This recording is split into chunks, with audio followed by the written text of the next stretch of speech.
प्रणाम बच्चों, मैं बिल्किश मीना आज आप सबके लिए एक हमारी हिंदी पाठ्य पुस्तक का एक नया पाठ संसार पुस्तक है पाठ 12 लेकर आई हूँ। तो चलिए बच्चों, इस पाठ को पढ़ने से पहले मैं आपसे बता दूं कि यह पाठ जो है वो जवाहरलाल नेहरू जी ने लिखा है। ठीक है, तो इस पाठ को पढ़ने के लिए आप अपनी हिंदी पाठ्य पुस्तक बसंत भाग 1 निकाल लीजिए। पाठ 12 पेज नंबर 87 तो चलिए हम इस पाठ को पहले शुरू करते हैं। हाँ, तो स्टार्ट करते हैं। जब तुम मेरे साथ रहती हो तो अक्सर मुझसे बहुत सी बातें पूछा करती हो और मैं उनका जवाब देने की कोशिश करता हूँ, लेकिन अब जब तुम मसूरी में हो और मैं इलाहाबाद में, हम दोनों उस तरह बातचीत नहीं कर सकते। इसलिए मैंने इरादा किया है कि कभी कभी तुम्हें इस दुनिया की और उन छोटे बड़े देशों की जो इस दुनिया में हैं छोटी छोटी कथाएं लिखा करूं।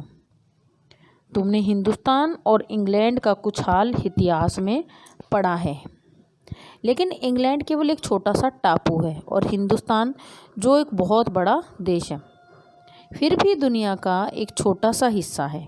कौन? हिंदुस्तान। अगर तुम्हें इस दुनिया का कुछ हाल जानने का शौक़ है तो तुम्हें सब देशों का और उन सब जातियों का जो इसमें बसी है ध्यान रखना पड़ेगा, केवल उस एक छोटे से देश का नहीं जिसमें तुम पैदा हुई हो। यहाँ पर यह पाठ पंडित जवाहरलाल नेहरू जी द्वारा लिखा गया है, तो वो अपनी किसी संबंधी से बात कर रहे हैं, किसी जानकार से बात कर रहे हैं, ऐसा लग रहा है। इसका उत्तर हमें पाठ के बाद में पता चलेगा कि वो किससे बात कर रहे हैं। ठीक है, मुझे मालूम है कि इन छोटे छोटे खेतों में, इन छोटे छोटे खतों में, खत यानी पत्र में बहुत छोटी सी बातें ही बतला सकता हूँ, क्योंकि पत्र में हम बहुत विस्तार से नहीं लिख सकते हैं। लेकिन मुझे आशा है कि इन थोड़ी सी बातों को तुम शौक़ से पढ़ोगी और समझोगी, और दुनिया एक है और दूसरे लोग जो इसमें आबाद हैं हमारे भाई बहन हैं, तो तुम्हें पता चलेगा कि सारी दुनिया एक है और जितने इसमें लोग हैं वो सब हमारे भाई बहन हैं, ऐसा तुम्हें पता चलेगा। जब तुम बड़ी हो जाओगी तो तुम दुनिया और उसके आदमियों का हाल मोटी मोटी किताबों में पढ़ोगी। उसमें तुम्हें जितना आनंद मिलेगा उतना किसी कहानी या उपन्यास में न मिला होगा। यह तो तुम जानती ही हो कि यह धरती लाखों करोड़ों वर्ष पुरानी है, ये तो आपने पढ़ा ही है, और बहुत दिनों तक इसमें कोई आदमी ना था। आदमियों से पहले सिर्फ जानवर थे, और जानवरों से पहले एक ऐसा समय था जब इस धरती पर कोई जानदार चीज़ न थी। आज जब यह दुनिया हर तरह के जानवरों और आदमियों से भरी हुई है, उस ज़माने का ख्याल करना भी मुश्किल है जब यहाँ कुछ ना था। लेकिन विज्ञान जानने वाले और विद्वानों ने, जिन्होंने इस विषय को खूब सोचा और पढ़ा है, लिखा है कि एक समय ऐसा था जब यह धरती बेहद गर्म थी और इस पर कोई जानदार चीज़ नहीं रह सकती थी। अगर हम उनकी किताबें पढ़ें और पहाड़ों और जानवरों की पुरानी हड्डियों को गौर से देखें तो हमें खुद मालूम होगा कि ऐसा समय ज़रूर रहा होगा। ठीक है ना, कि धरती पर पहले कुछ नहीं था, ये एक आग का गोला था, यहाँ पे आग ही आग थी, ऐसा बताया गया। मतलब कि बहुत ज़्यादा गर्म थी उस समय। तुम इतिहास की किताबों में पढ़ सकती हो, इतिहास मतलब हिस्ट्री में पढ़ सकती हो, लेकिन पुराने ज़माने में तो आदमी पैदा ही ना हुआ था, किताबें कौन लिखता। आज तो हम पढ़ सकते हैं ना, पर पहले समय में कौन था, किसने लिखा था, पढ़ना आता ही नहीं था, लिपि की खोज ही नहीं हुई थी। तब हमें उस ज़माने की बातें कैसे मालूम हो? यह तो नहीं हो सकता है कि हम बैठे बैठे हर एक बात सोच निकालें, कि हम सारी बातों को सोच लें, ऐसा तो नहीं हो सकता है ना। यह बड़े मज़े की बात होती, क्योंकि हम जो चीज़ चाहते सोच लेते और सुंदर परियों की कहानियाँ गढ़ लेते। लेकिन जो कहानी किसी बात को देखे बिना ही गढ़ ली जाए, वह ठीक कैसे हो सकती है? मतलब किसी बात को हमने गढ़ मतलब बना लेते, पर जो चीज़ हमने देखी नहीं है उसकी हम कहानी कैसे बना सकते हैं? मुश्किल है ना। लेकिन खुशी की बात यह है कि उस पुराने ज़माने की लिखी हुई किताबें न होने पर भी कुछ ऐसी चीज़ें हैं जिनसे हम उतनी ही बातें मालूम होती हैं, है ना। किताबें नहीं थी पर कुछ चीज़ों को देखकर हमें बहुत कुछ पता चलता है। इन प्रकृति हमें बहुत सिखाती है जितनी किसी किताब से होती है। ये पहाड़, समुद्र, सितारे, नदियाँ, जंगल, जानवरों की पुरानी हड्डियाँ और इस तरह की और भी कितनी ही चीज़ें हैं जिनसे हमें दुनिया का पुराना हाल मालूम हो सकता है। मगर हाल जानने का असली तरीका यह नहीं है कि हम केवल दूसरी चीज़ों की लिखी हुई किताबें पढ़ लें, बल्कि खुद संसार रूपी पुस्तक को पढ़ें। यानी ये संसार एक पुस्तक है। संसार में ये समुद्र, नदियाँ, पहाड़, सितारे, ये सब कुछ हमें कुछ ना कुछ सिखाते हैं। मुझे आशा है कि पत्थरों और पहाड़ों को पढ़कर तुम थोड़े ही दिनों में उनका हाल जानना सीख जाओगे। सोचो कितनी मज़े की बात है। एक छोटा सा रोड़ा यानी एक छोटा सा कंकर जिसे तुम सड़क पर या पहाड़ के नीचे पड़ा हुआ देखती हो, शायद संसार की पुस्तक का छोटा सा पृष्ठ हो। मतलब इस संसार की किताब का एक छोटा सा पन्ना हो, वो छोटा सा पत्थर। शायद उससे तुम्हें कोई नई बात मालूम हो जाए। शर्त यही है कि तुम्हें उसे पढ़ना आता हो, कि तुम तभी इतिहास जान पाओगी, उस पत्थर की कहानी जान पाओगी जब तुम्हें कुछ पता हो, तुम्हें पढ़ना आता हो। अगर तुम्हें पढ़ना नहीं आता तुम कुछ नहीं जान पाओगे।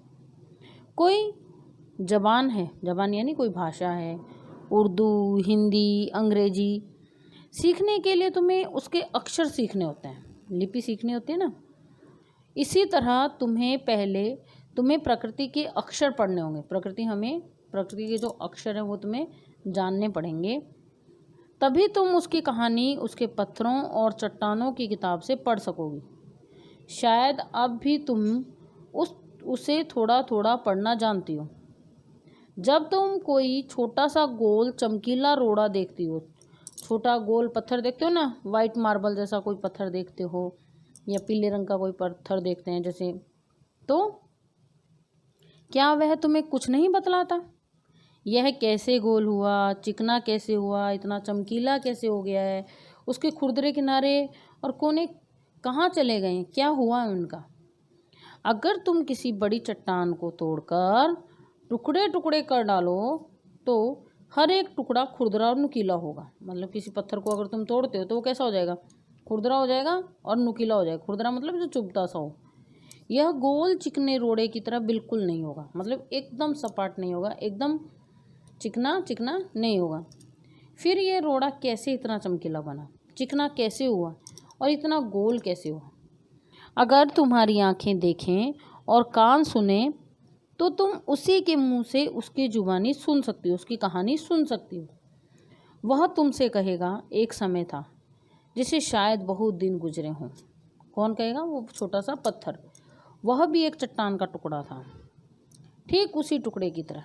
उसमें किनारे और कोने थे जिसे तुम बड़ी चट्टान से पढ़ती हो, जिसे तुम बड़ी चट्टान से तोड़ती हो।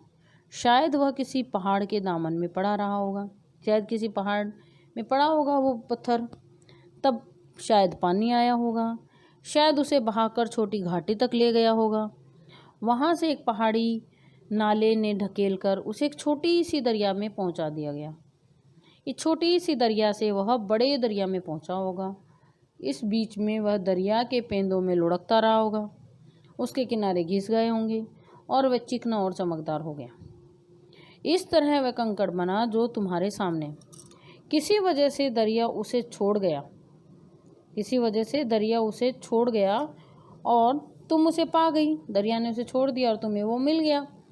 अगर दरिया उसे और आगे ले जाता तो वह छोटा होते होते अंत में बालू का एक जर्रा हो जाता, यानी मिट्टी का एक छोटा सा कण बन जाता और समुद्र के किनारे अपने भाइयों से जा मिलता। समुद्र के किनारे जो बालू रेत पड़ी होती है ना, वो उस चट्टान का एक बड़ा सा टुकड़ा था जो घिसते घिसते इतना घिस गया कि वो अब क्या बन गया है, बालू बन गया है, रेत बन गया। जहाँ एक सुंदर बालू का किनारा बन जाता जिस पर छोटे छोटे बच्चे खेलते, बालू के घरौंदे बनाते। घरौंदे क्या होते हैं? जो आप समुद्र के किनारे मिट्टी के घर बनाते हो ना, पैर को अंदर डाल के फिर उसमें मिट्टी डाल के वो घर बनाते हैं वो। अगर एक छोटा सा रोड़ा तुम्हें इतनी बातें बता सकता है तो पहाड़ों और दूसरी चीज़ों से जो हमारे चारों तरफ हैं हमें और कितनी बातें मालूम हो सकते हैं, यानी कितनी बातें हम उनसे सीख सकते हैं। किससे? इन पहाड़ों से, इन पेड़ों से, इन नदियों से, है ना, इन पत्थरों से। ये सब हमें सिखा सकते हैं अगर हमें प्रकृति को पढ़ने की शिक्षा है। अगर प्रकृति को पढ़ना हम जानते हैं तो ही हम यहाँ इन सब चीज़ों को पढ़ सकते हैं। तो ये जो कहानी है, जो पाठ है, उसका अंग्रेजी से हिंदी में अनुवाद हुआ है और ये अनुवाद प्रेमचंद जी ने किया है। ठीक है। तो बच्चों, ये जो चिट्ठी है वो पंडित जवाहरलाल नेहरू जी ने अपनी पुत्री इंदिरा को लिखी थी जब वो कितने साल की थी? 10 साल की थी। और इस कहानी में उन्होंने पृथ्वी की शुरुआत कैसे हुई, मनुष्य ने अपने आप को कैसे धीरे धीरे समझा होगा, पहचाना होगा, ये सारी बातें वे अपनी चिट्ठी में लिखकर अपनी बेटी को समझा रहे हैं। और ये सभी चिट्ठियाँ पिता के पत्र पुत्री के नाम एक पुस्तक है, उसके अंदर ये सभी चिट्ठियाँ संकलित हैं। संसार पुस्तक है। इस पुस्तक से साभार लिया गया है। खास बात यह है कि ये पत्र नेहरू जी ने अंग्रेजी में लिखे थे और इनका हिंदी में अनुवाद मुंशी प्रेमचंद जी ने किया था। बच्चों, तो आप जानते हैं जवाहरलाल नेहरू जी का जन्म कब हुआ था? जवाहरलाल नेहरू जी का जन्म 14 नवंबर 1889 में हुआ था। और वे कौन थे? वे भारत के प्रथम प्रधानमंत्री थे और उन्हें बच्चों से बेहद लगाव था, इसलिए उनको चाचा नेहरू के नाम से भी जाना जाता है। और इंदिरा गांधी उनकी बेटी थी। और ये पाठ कौन सा है? संसार एक पुस्तक है। ठीक है। तो बच्चों, इस वीडियो को देखने के बाद आपको अपनी हिंदी पाठ्य पुस्तक में से इस पाठ को एक बार फिर से पढ़ना है और हम फिर अपनी लाइव क्लास में मिलेंगे और वहाँ पर इस पाठ के विषय में और चर्चा करेंगे। तो चलिए, मैं बलकेश मीना अब आपसे विदा लेती हूँ। धन्यवाद।